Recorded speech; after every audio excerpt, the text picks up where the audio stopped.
car बाकिया हारने तो हो गई निकले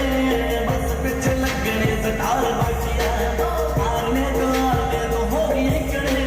बस पीछे लगने से कार बाकिया एक सताई ना वक्त दमका एक सताई ना वक्त दमका लल्ली चली